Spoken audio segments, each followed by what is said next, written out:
भाई अब मुझे नहीं पता, बट अपनी जिम्मेदारियों का एहसास हर किसी को होना चाहिए। महत्वपूर्ण सत्र है और हर सत्र महत्वपूर्ण होता है।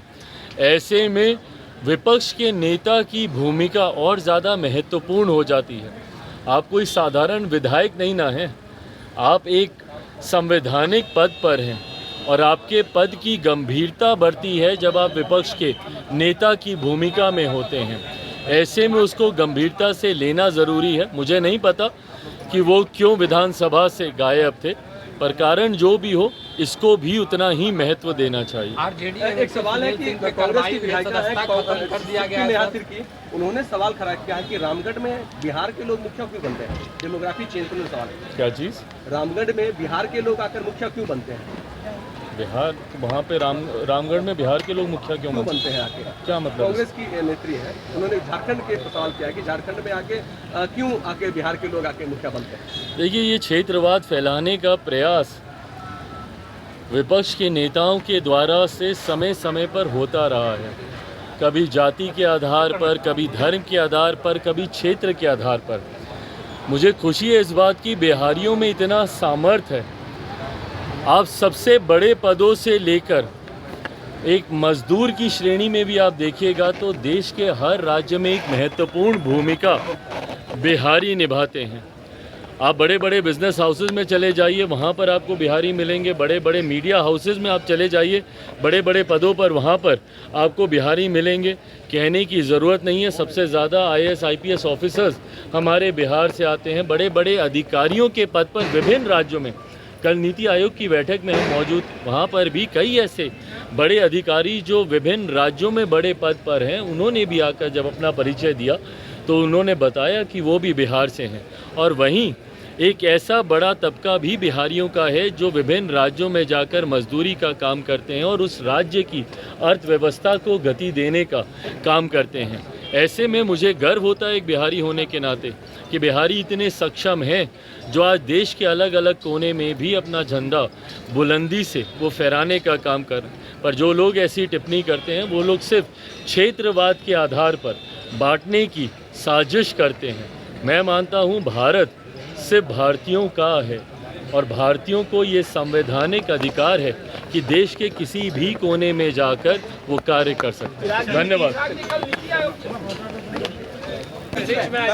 आयोग की बैठक हुई, चिराग जी, ममता बनर्जी बीच बैठक से निकल गई, कह रही थी माइक बंद कर दिया, बोलने का समय नहीं मिल रहा, क्या कहेंगे? आप भी थे उस मीटिंग? देखिए, उस बैठक में नीति आयोग की उस बैठक में मैं भी मौजूद था और ये सरासर गलत इल्ज़ाम है कि किसी का माइक वहाँ पे बंद कर दिया गया। पहली बात तो जब ये विपक्ष बोलता है कि माइक बंद कर दें, उस माइक का कंट्रोल वहाँ पे बैठे किसी भी व्यक्ति के हाथ में नहीं होता है, उस व्यक्ति के खुद के हाथ में होता है। ना लोकसभा में, ना राज्यसभा में, ना ऐसी किसी बैठकों में। ऐसी बैठक में माइक सामने लगा होता है, ऑन ऑफ का स्विच सामने ही होता है। तो ये बात बोलना सरासर झूठ है जब कोई ये बोलता है कि मेरा माइक बंद कर दिया गया। हाँ, हर मुख्यमंत्री को, क्योंकि समय की बाध्यता थी, ओपन एंडेड अगर डिस्कशन को रखा जाता तो संभवतः हफ्तों तक ये बैठक ही चलती रहती। ऐसे में हर मुख्यमंत्री से ये विनम्रता पूर्वक आग्रह किया गया था कि अपनी बातों को संक्षिप्त में एक तय समय सीमा के भीतर रखा जाए।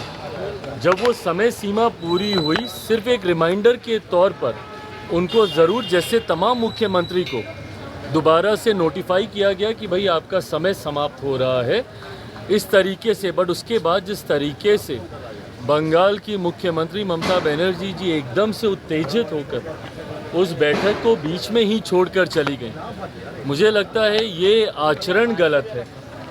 अगर आपको अपनी बात को रखना भी है, कोई नाराज़गी भी है, तो वहीं पे रखती ना, बोलती कि अभी मुझे और बोलना है, मुझे और कहना है। हम सब वहाँ पर मौजूद थे। प्रधानमंत्री जी स्वयं उनको सुनना चाहते थे, वित्त मंत्री जी स्वयं वहाँ पे मौजूद थी, वो भी चाहती थी कि भैया क्या बजट को लेकर वो अपनी बातों को रख रही हैं। बट जिस तरीके से उनका आचरण था, इससे ऐसा लगता है कि विपक्ष की पहले से ही ये सोची समझी एक रणनीति का ये हिस्सा था कि वो जाएंगी, हंगामा खड़ा करेंगी और नीति आयोग जिस मकसद के साथ हम लोग वहाँ पर बैठे थे उसके मकसद को डाइवर्ट कर सिर्फ अपनी ओर पूरा ध्यान केंद्रित करने के उद्देश्य से ये इस तरीके की कार्रवाई की गई है। कांग्रेस के साथ 4 सीएम ने बैठक को अटेंड नहीं किया, कहा बॉयकॉट कर दिया, और उन्होंने कहा कि हमारे साथ बाकी स्टेट के साथ नाइंसाफी हुई है जिस तरीके से बजट आया है। भाई मेरी समझ के परे है। अगर आपको ऐसा लगता भी है, किसी भी राज्य को अगर ऐसा लगता है कि उनके साथ नाइंसाफ़ी हुई है, तो यही वो उचित फोरम है ना। नीति आयोग की बैठक ही वो मंच है जहां पर जाकर आप प्रधानमंत्री जी के समक्ष अपनी शिकायतों को आप रख सकते थे। इस मंच पर जाकर अपना ऐतराज़ आप दर्ज करा सकते थे, अपनी आपत्ति आप दर्ज करा सकते थे। और जो लोग ये बोलते हैं कि हम लोग के साथ भेदभाव हुआ, पहली बार देश में एक ऐसा बजट एक लंबे समय के बाद देखने को मिला जिसने पिछले 10 सालों में देश की मजबूत होती अर्थव्यवस्था का लाभ जनता को पहुंचाने का काम किया। इसमें जहां प्रमुखता से देश के गरीबों का जिक्र किया गया, अन्नदाता का जिक्र किया गया, नारी शक्ति का जिक्र किया गया, युवा शक्ति का इसमें जिक्र किया गया। ये ऐसे सेक्टर्स हैं जिसमें प्रमुखता से उनको लाभ पहुंचाने के लिए योजनाओं की और राशि की घोषणा की गई।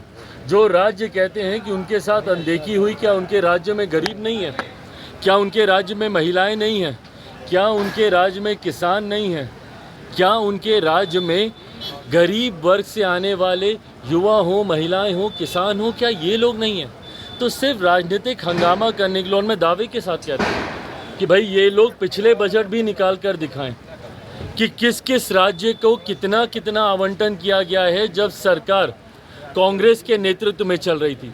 यूपीए की सरकार हो या उसके पहले की सरकार हो, कितने राज्यों का जिक्र किया गया।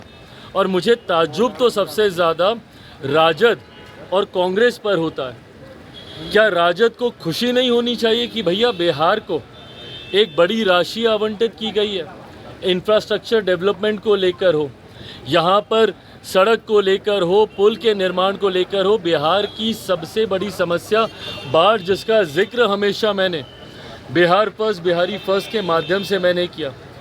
उस बाढ़ को लेकर लगभग 11,000 करोड़ की राशि अलग से आवंटित की जाती है।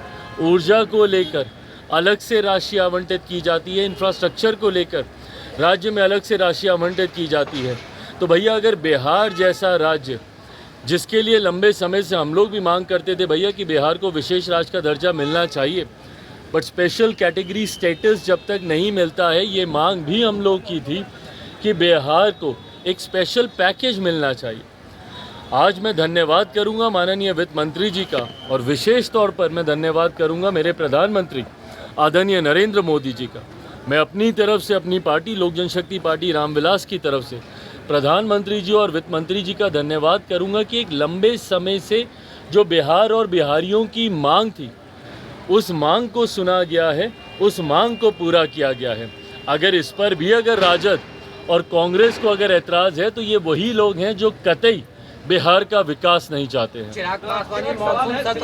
हमसे जुड़े रहने के लिए हमारे YouTube चैनल को सब्सक्राइब करें और नई वीडियो की नोटिफिकेशन के लिए बेल आइकॉन को दबाएं।